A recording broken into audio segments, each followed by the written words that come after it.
అందరికీ నమస్కారం. అరుగు మీదకి స్వాగతం. గత వారం 10 రోజులుగా యూట్యూబ్‌లో న్యూస్ ఛానల్స్‌లో ఒక న్యూస్ సర్క్యులేట్ అవుతుంది. అదేంటంటే ట్రంప్ కొత్త రూల్ తీసుకొచ్చాడు. హెచ్-1బీ రావాలంటే ఇప్పుడొచ్చే సాలరీల కన్నా 30% ఎక్స్‌ట్రా సాలరీ వస్తేనే హెచ్-1బీలు ఇస్తాం. లేకపోతే ఇవ్వము. సో దీనివల్ల ఫ్రెషర్లకి ఇక హెచ్-1బీలు దొరకవు. అందరూ తట్టాబుట్ట సర్దుకొని ఇండియా పోవాల్సిందే అని న్యూస్ సర్క్యులేట్ అవుతుంది. దీనివల్ల చాలామంది పానిక్ అవుతున్నారు. సో మనం ఈరోజు వీడియోలో ఆ న్యూస్ గురించి అది అసలు ఎంతవరకు నిజం, అది నిజంగానే రూల్ అయిందా అనే విషయం గురించి మనం మాట్లాడుకుందాం.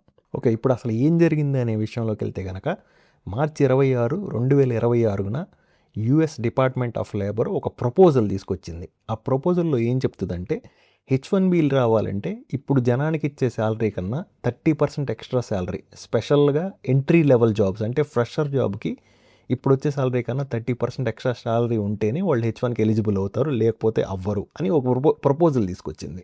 హెచ్-1బీకి ఎలిజిబుల్ అవ్వాలంటే కొన్ని కండిషన్స్ ఉంటాయి. దానిలో ఒక కండిషన్ ఏంటంటే శాలరీ. సో మినిమం ఇంత శాలరీ రావాలి అని ఒక రూల్ ఉంటుంది. ఆ రూల్ మనకు అప్లై అయితే తప్పితే మనం హెచ్-1బీకి అప్లై చేయలేము. సో ఫర్ ఎగ్జాంపుల్ ఇప్పుడు ఒకటి కనుక ₹100 శాలరీ వస్తుంటే ఈ కొత్త ప్రపోజల్లో ఏం చెప్తాడంటే వాడికి ఇప్పుడు ₹130 వస్తేనే వాడు హెచ్-1కి అప్లై చేయగలడు అని చెప్పారు. సో ఇది రూలా అంటే కాదు, అంటే ఇది ఇంకా అప్లై చేయలేదు యాక్చువల్గా. సో జనరల్గా అసలు ప్రపోజల్ రూల్గా మారాలంటే ఎలాంటి పద్ధతి, ఎలాంటి ప్రాసెస్ జరుగుతుందో మనం ఫస్ట్ మాట్లాడుకుందాం. సో జనరల్గా ఏం చేస్తారంటే నేను చెప్పినట్టు మార్చి 26, 2026న ఈ ప్రపోజల్ రిలీజ్ చేశారు కదా. సో చేసిన తర్వాత ఏం చేస్తారంటే 60 రోజులు కామెంట్ పీరియడ్ అని ఉంటుంది. అంటే మే 26, 2026 వరకు కామెంట్ పీరియడ్, దాన్ని పబ్లిక్గా పెట్టేస్తారు.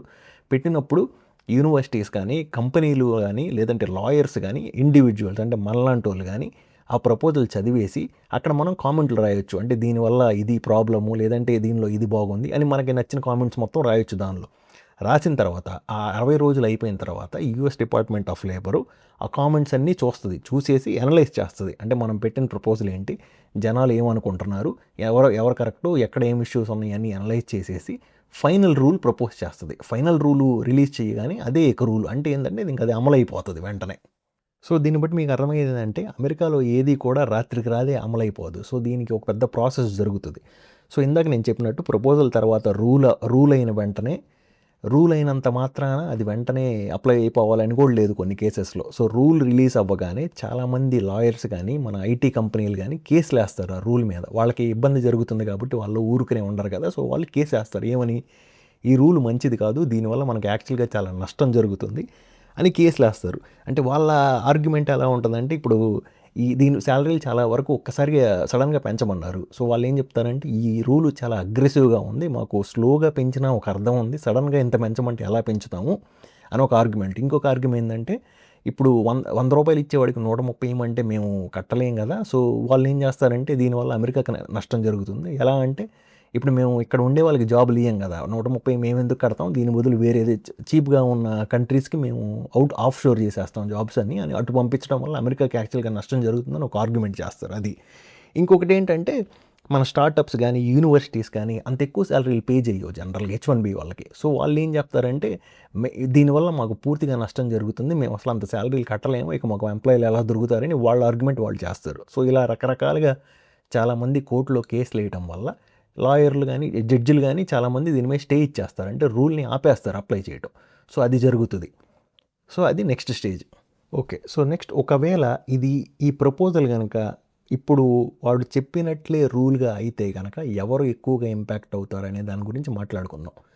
ఇక ముఖ్యంగా మన వాళ్ళ గురించి మాట్లాడుకుంటే కనుక మన ఎంట్రీ లెవెల్ జాబ్స్ అంటే ఏంటి, మన ఇప్పుడే మాస్టర్స్ ఫినిష్ చేసిన స్టూడెంట్స్, లేదంటే ఆల్రెడీ ఓపీటీలో ఉండి హెచ్-1బీకి అప్లై చేద్దాం అనుకున్న స్టూడెంట్స్ మాత్రం చాలా ఎక్కువగా ఇంపాక్ట్ అవుతారు ఈ రూల్ వల్ల. ఎందుకంటే వాళ్ళు ఎంట్రీ లెవెల్ జాబ్స్లో ఉంటారు జనరల్గా. ఎంట్రీ లెవెల్ జాబ్స్లో శాలరీలు అంత ఎక్కువగా ఉండవు. సో వీళ్ళు ఏకంగా 30% ఎక్స్ట్రా ఇవ్వమంటే కంపెనీలు చాలా ఇబ్బంది పడి ఇవ్వవు.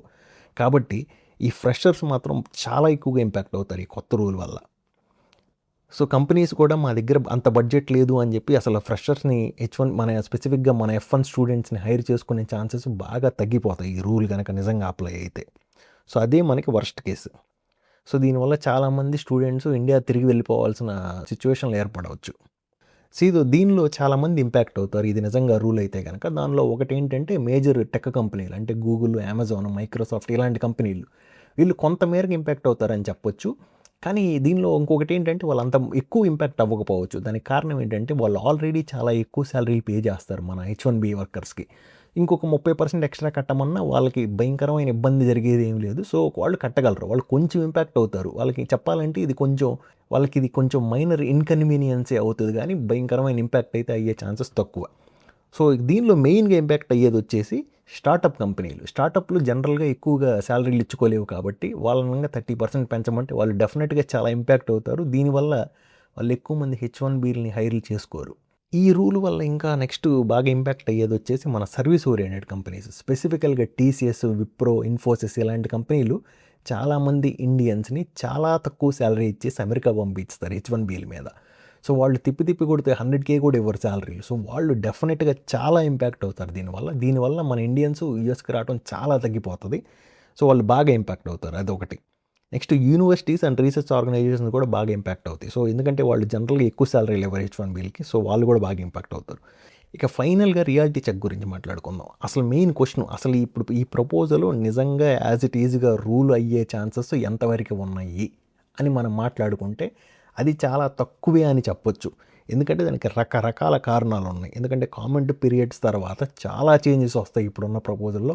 అలాగే పెద్ద పెద్ద ఐటీ కంపెనీస్ కూడా అంత ఖాళీగా కూర్చో, వాళ్ళు కూడా లాబియింగ్ చేసి ఏదో ఒకటి చేసి దాన్ని మార్చే ప్రయత్నాలు ఖచ్చితంగా చేస్తారు. నెక్స్ట్ లా సూట్ల వల్ల కూడా చాలా చేంజెస్ జరుగుతాయి.